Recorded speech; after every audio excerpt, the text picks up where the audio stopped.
Right, tonight we're coming to you from, what's this place called? Conrad Hotel, Blue Aster. Blue Aster, yeah, we're in Nashville for the Bitcoin conference. And Andrea loves olives.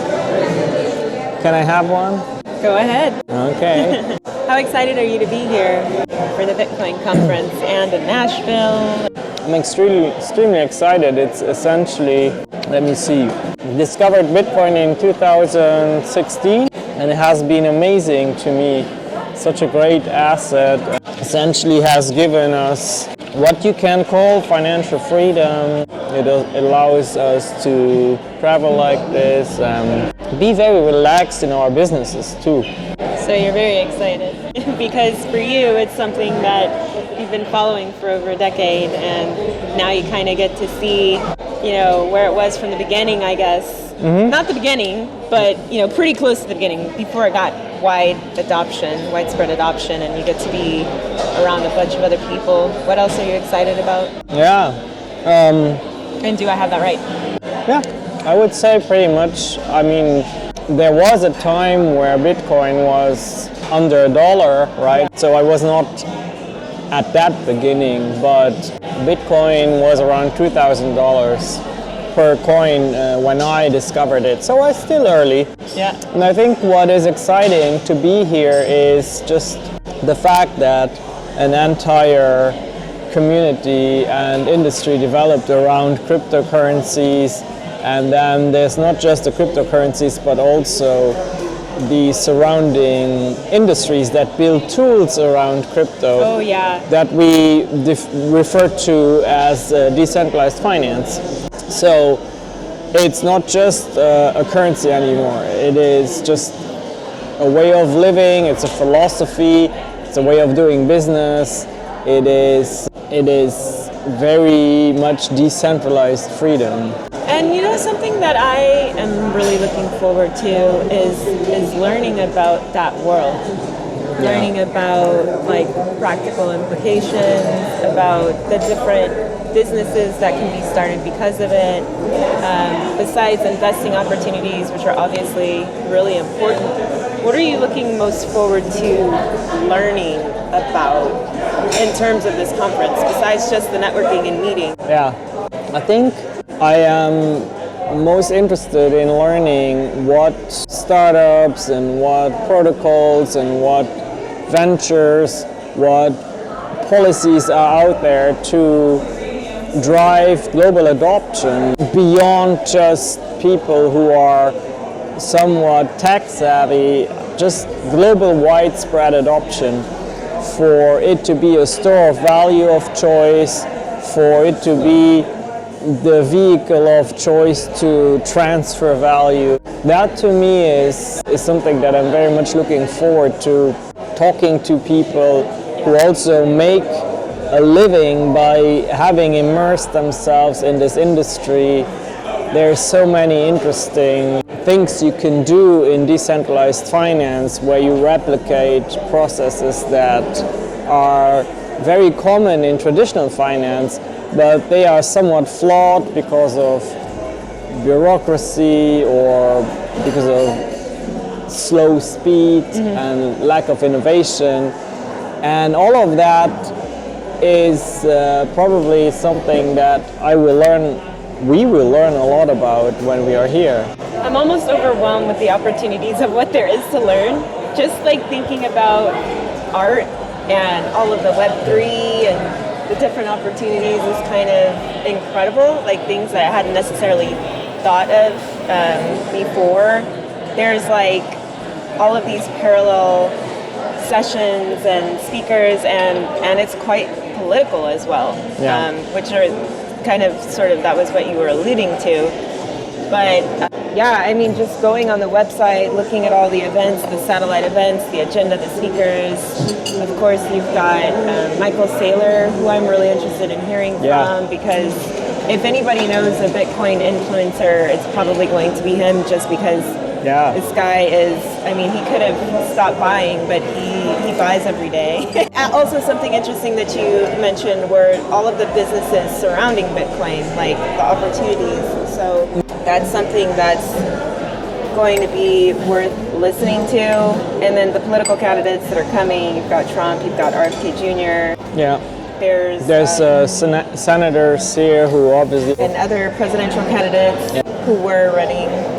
But I think that like the diversity of the people that are going to come and the opportunities there are, it's history. It's like a once in a lifetime opportunity before we get over the edge where everybody, you just really can't ignore Bitcoin anymore. So speaking of all that, I know you said that you didn't get in when it was like, dollars, like pennies or anything like that. But what similarities do you find between what you're doing now and anything else as it relates to the mentality that you had to have when you bought Bitcoin? Oh, well, I am involved in decentralized finance, as you know. Thank you. I am involved... Oh, they split that. Yeah, they did. You are with us at dinner, okay? So that's not gonna get out of the video, by the way. Oh. No. All right. That's just what it is. Okay. Yeah, we're eating, we're having a conversation.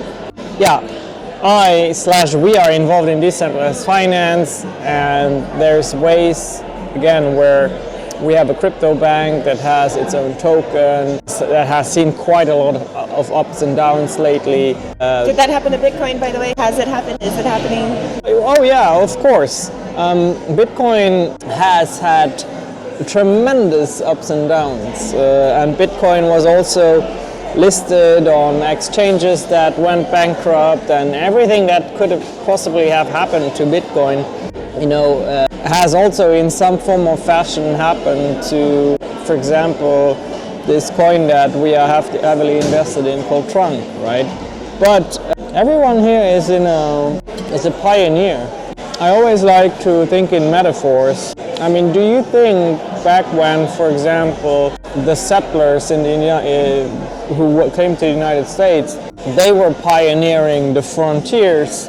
Do you think they didn't have setbacks? Do you think they didn't have losses? Do you think they didn't have naysayers and also super scary moments? Of course they had that, right? So we are modern day digital pioneers in finance, and yeah, it's just something that comes with it. You just have to be willing to be exposed to a certain amount of that. Wow. Well, I'm excited for this learning experience. I believe it's going to be really immersive. I think there's so many things that we have no idea what's coming. Exactly. Just because of the advent of AI and automation, and now people are becoming more comfortable with hearing about these things, and it really accelerated a lot of cryptocurrencies as well, I believe. Mining opportunities have increased, ways to do things that aren't as intensive in terms of energy and things like that are coming out. So I think it's inevitable, that everything explodes, and it's really cool to be at the center of it. To be here in Nashville, Tennessee, with so many forward thinkers that are coming, and it stays. It's not like a one-day thing either. I mean, there's so many things that we're going to learn, and looking forward to meeting everyone. That's going to be really cool too. And your whale party, rooftop party, all of these amazing. Exactly. I got a whale VIP pass. So why? Because I want to be connected to those who are heavily invested in this movement and in business. Because let's not forget, we are business people. In business, it's always worth paying for exclusive access, because most of the deals and most of the knowledge always gets passed on in a very simple way, where you know someone, you have someone's phone number, and you get some information, or you get an idea about an opportunity and to jump in. I mean, that's the truth. One thing that Chris Farrell said, and Chris is actually the person that got me started in DeFi. He's based in the UK, but he's flying in. He told me half an hour ago or an hour ago, he's flying in for the conference. And he mentioned that there are rumors online that Trump might announce that if he becomes the president, Bitcoin will be possibly considered to be the country's reserve. And that would be huge, of course, for Bitcoin, right? Well, I think that's something that every presidential candidate coming to. This salad is awesome. It caught me off guard. I would imagine that RFK Jr. would be interested in doing the same. He's been a believer. He was at the last Bitcoin conference, and I think it's really, again, it's about like-mindedness, looking forward, understanding where we're going with digital economics, tokenomics, and understanding how to leverage these things. We saw it with, what's the country? Ecuador? El Salvador. I'm sorry. That's turned the nation around because of using it as a reserve. So I think no matter what, we're on the right track having these conversations, because then it's going to make a difference. It's really good, by the way. So, are you team RFK and I'm team Trump? Is that what it is? I think the people know by now. Okay. And I'm so excited to go to a reception where I'll get to meet RFK Jr., take a photo and talk with him, and everyone else who's like-minded as well.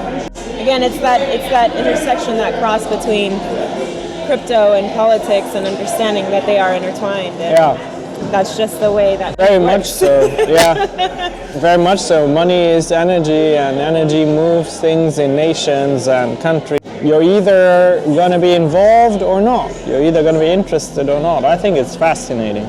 Well, tomorrow I'm going to meet up with Patrick Cryptozoa. Cryptoza. Is it Cryptoza or Cryptozoa? Anyway, let me look it up actually, so you're not butchering his name here completely. Cryptozoa, right? Cryptoza. No, Cryptozoa. Ah, see? All right, Patrick Cryptozoa. A lot of you know him. He writes great articles on Medium. Definitely follow his Medium account. And I'm gonna meet him. Oh, you're welcome to join us too. It's not just the boys club. Crypto is for everyone. As a matter Party anyway. Awesome. And we'll talk. I'll bring the camera and we'll talk a little bit about probably crypto and the future of Elephant and Trunk. And Patrick is involved in a lot of things. He's not just only Elephant money. So it's going to be very interesting to talk to him. Yeah, it will be. And who I wish that would be here, I think Randy Zuckerberg. That would be really neat. Mark Zuckerberg's sister. Okay. Who ran Facebook for 10 years with him. But alas, there are a lot of other incredible women. Oh yeah. And there's a lot of and NFTs and all of that. Web3, she's very much a pioneer. And there's a women's brunch that I'm also interested in. And that's going to be Thursday, I believe. So I'm looking forward to meeting all of the women in the space. There's a lot of CEOs that are going to be there, women CEOs as well. And you signed us up for an event tomorrow? I signed us up for a gala, Bit Gala. There's dinner. And I saw that sponsored by Forbes. It'll be fun. It's going to be really fun. Well, let's see. First of all, if you want to stay on track with everything that I'm involved in and also get a little bit of guidance, maybe a few ideas, go to my landing page, crypto.lifestyle, and sign up for the newsletter. And then you can also follow us around on Instagram if you want kind of a behind the scenes look, because we're going to travel a lot with the financial independence that we've gained. Travel a lot. 4 or 5 states. Yeah, so you can follow me and of course Andrea. We'll put both of our links in the description. All right, and I think now we're going to continue this dinner. Yes, we will. And see you next